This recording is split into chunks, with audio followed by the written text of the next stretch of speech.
Gagawin po Meron na natin po ba yan kayong sa napipisil na Pilipinas senador kung tayo na iboboto ngayong panalo. election 2025? At isa pang gagawin natin, Pinyada talaga. noong 2005, Sino po? Sino po? ako ay isang congressman. Ngayon na sila.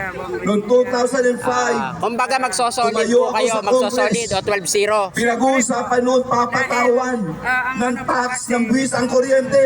Maganda po ang Hindi ako pumayag ngayon. dahil ito'y Libre. Ang senior tataas ang bilihin, tataas ang tubig, mabigat sa atin, mawawala ibang negosyo.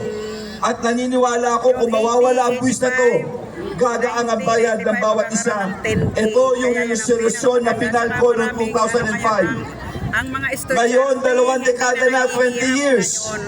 Kung tayo papalarin, tatayuan ko ang prinsipyo nito at papatanggal natin ang ibat sa kuryente, mga tiga-Bicol, para gumawa sa ating lahat. Maganda ang palakad ngayon. Kanina, marami kami na pag-usapan. Sino po ba ang inyong the number 1 senator?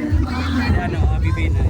Si Abi Binay. Bakit si Abi Binay po ang dapat iboto? Kasi subok na po yung pamilya.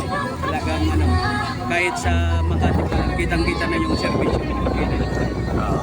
Kumbaga po sa 12 nasa slate po ng ating president, ang nangunguna po, ang the number 1 po niyong iboboto ay si Abi Binay. Paano naman po yung 12? Solid po ba kayo o magto-12-0 po ba kayo doon sa 12 Solid. nasa slate?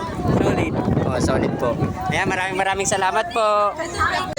Kuya, bakit po si Camille Villar ang dapat iboto para sa inyo? Mabait si Camille Villar eh.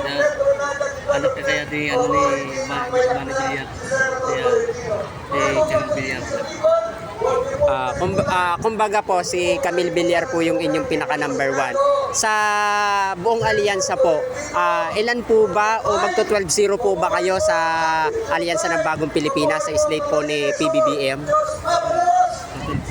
Magto 12-0 po kayo. So ayun po, maraming pong salamat kay Kuya. The number 1 na ano daw niya ay si Camille Villar at magto 12-0 daw po siya. So ayun, maraming salamat po. Ayan guys. So interviewin natin si Nanay at tanungin natin kung sino ang kanyang napipisilan at sino ang kanyang senador ngayong darating na eleksyon. Nanay, sino po ang inyong senador? Si Manny Pacquiao. Maraming salamat po. Higit sa lahat si Manny Pacquiao dahil siya po marami sa puso.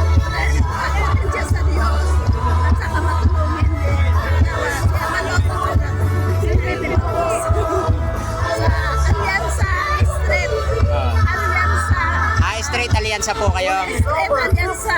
Bagong Pilipinas. Ngayong gabi. Ayun po, maraming salamat.